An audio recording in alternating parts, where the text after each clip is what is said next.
Hello students, कैसे हैं आप लोग। आई होप कि अच्छे होंगे। आज हम लोग अपना एससी हार्डवेयर का जो सीरीज चल रहा था उसमें हम लोग इंट्रो का मतलब इंट्रोडक्टरी का लेसन 5 करेंगे। उसकी हिंदी हमने लिखी हुई है। ये आपके लिए एक सुविधा है क्योंकि अगर आप बुक खरीदते हैं, बाई करते हैं, बाई कीजिए। बुक सबसे अच्छा है, आपको वहाँ उसकी हिंदी नहीं मिलती है, इसलिए इसको हिंदी लिखा गया है। आप इसको याद कीजिए, प्रैक्टिस कीजिए। और ये सारे के सारे वर्ड बहुत ही ज़्यादा, बार बार बोलता हूँ, कम्पिटिटिव है। एग्जामों में अक्सर पूछे जाते हैं। कुछ बच्चे कमेंट करते हैं कि सर याद करते हैं और भूल जाते हैं। सभी के साथ यही प्रॉब्लम है, याद करते हैं भूल जाते हैं। ये एक आदमी का या किसी खास बच्चे का या किसी खास टीचर का प्रॉब्लम नहीं है। एक ह्यूमन बीइंग को भूलना भी जरूरी है, याद करना भी जरूरी है। करें क्या? तो जितना आगे याद कर रहे हैं, ये जो जिस चैप्टर को आप आगे याद कर रहे हैं उसके ठीक पिछले वाले चैप्टर को रिकॉल करना आपका ही कर्तव्य है। आप उसे रिकॉल कीजिए, पीछे का, फिर आगे का, फिर आगे, फिर पीछे। ऐसे करके आप उसको मेंटेन कीजिए, आपके दिमाग में वो रह जाएगा। आइए देखते हैं। देखिए, एग्रावेट आज का जो वर्ड है। एग्रावेट मतलब होता है उत्तेजित कर देना, यानी कोई ऐसा बात किसी को बोलना जिससे वो एकदम उत्तेजित हो जाए। इसकी साइनोनिम्स में आप दे सकते हैं एक्साइट और वर्सन। ठीक है, उत्तेजित होने का अगर साइनोनिम देना हो तो एक्साइट, वर्सन। और पेसिफाई मतलब होता है शांत कर देना। कोई ऐसा ज्यादा उछल कूद रहा है, कोई ऐसा वर्ड बोलना शांत हो जाए। देखिए, बाटर, आर को साइलेंट रखेंगे, आर का प्रोनाउंसिएशन यहाँ नहीं करेंगे। बाटर मतलब होता है लेन देन, यानी वस्तुओं का लेन देन। ठीक है, ट्रेड बोलेंगे, व्यापार, लेन देन, या एक्सचेंज बोलेंगे। इसके एंटोनिम्स नहीं है। बेस्टो, बेस्टो का मतलब होता है दान करना, जैसे डोनेट, डोनेट, कन्फर। ठीक है, दे देना किसी को। ठीक है, रिसीव और किसी से कुछ प्राप्त कर लेना, इसका एंटोनिम्स हो गया। साइट माने होता है चर्चा कर। साइट का मीन्स ये वर्ब है, वैसे पास्ट ऑफ स्पीच सारा लिखा गया है। तो साइट वर्ब है, यानी किसी विषय पर चर्चा करना। मेंशन और कोट। ठीक है, इसका नॉइसलेस एंटोनिम्स हुआ डिलीगेट। डिलीगेट का मतलब होता है, ये नाउन है और इसका मतलब होता है दूत।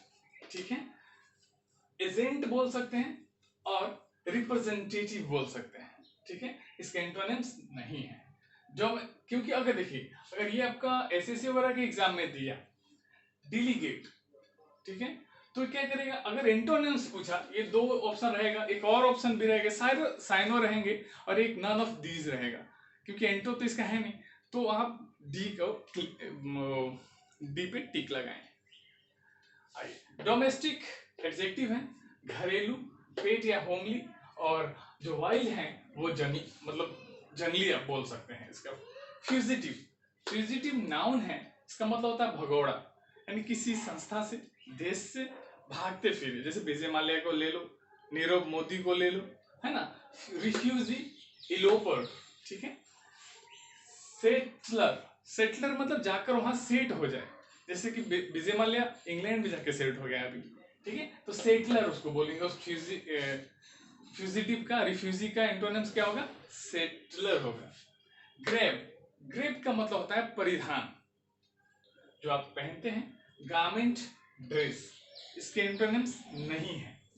लेजेंड मतलब होता है लदा हुआ, जैसे ट्रक पे कोई माल पूरा भरा हुआ है, उसके लिए वर्ड होगा लेजेंड। ठीक है, लोडेड, वेटली और खाली हो गया है ट्रक, तो उसे क्या बोलेंगे? इम्पिटी बोलेंगे, इम्पिटी। ओके, ऑब्लिगेशन, ऑब्लिगेशन का मतलब होता है आभार। ठीक है, बॉन्ड या ग्रेटफुल, इसके एंटोनिम्स नहीं है।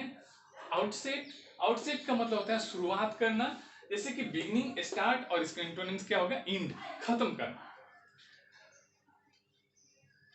रेशनल मतलब होता है तार्किक, लॉजिकल, सेंसिबल, और इसके एंटोनिम्स होगा सिंपल, कोई तर्क नहीं है। ठीक है, रिब्यूक, रिब्यूक वर्ब है, इसका मतलब होता है डांटना। चाइल्ड, चाइल्ड से चिल्ड्रन, बच्चों को ही अक्सर डांट पड़ती है, तो चाइल्ड, चाइल्ड एडमोनिश, आप इस तरह से याद कर सकते हैं। इनकरेज मतलब होता है बढ़ावा देना, यानी बच्चा गलती कर रहा है, आप उसको नहीं डांट रहे हैं तो क्या कर रहे हैं, इनकरेज कर रहे हैं, उसको बढ़ावा दे रहे हैं। रिजोल्यूट, इसको देखिए क्या पढ़ेंगे, रिजोल्यूट, रिजोल्यूट पढ़ेंगे, इसका मतलब होता है दृढ़ संकल्पित या अडिग, डिटरमिन्ड इसका होगा, फॉर्म भी इसका सिनोनिम्स में लिख सकते हैं। फिकल मतलब चेंजेबल, फिकल मतलब जो अस्थिर ना रहे, अडिग नहीं रहे, तो इसका फिकल या चेंजेबल एंटोनिम्स हो सकता है। डिस्कार्ड, डिस्कार्ड का मतलब हुआ कलह, जो फैमिलीज में हो जाते हैं। डिस्प्यूट, वेरिएंस और मिसना शोर शराबा, कलह, है ना, द्वेष। पीस, पीस इसका एंटोनिम्स हुआ मतलब शांति। डिस्कोर्स, डिस्कोर्स का मतलब हुआ भाषण देना यानी स्पीच। टॉक, एंटोनिम्स इसकी नहीं है। रिटेन, रिटेन वर्ब है और इसका मतलब होता है समझाना, रखना, यानी मेंटेन, रिस्ट्रेन, और फॉरगेट मतलब होता है भूल जाना, ठीक है। सस्टेन, सस्टेन मतलब होता है निर्वाह करना, बियर करना, इंड्यूर इसकी सिनोनिम्स हुआ ये दोनों। और डिके, डिके मतलब होता है निर्वाह नहीं कर पाना, डिके मतलब सड़ना भी होता है, लेकिन यहाँ पे निर्वाह नहीं करना ये हुआ, ठीक है। आज ये सीरीज यहीं पे खत्म करते हैं, थैंक यू।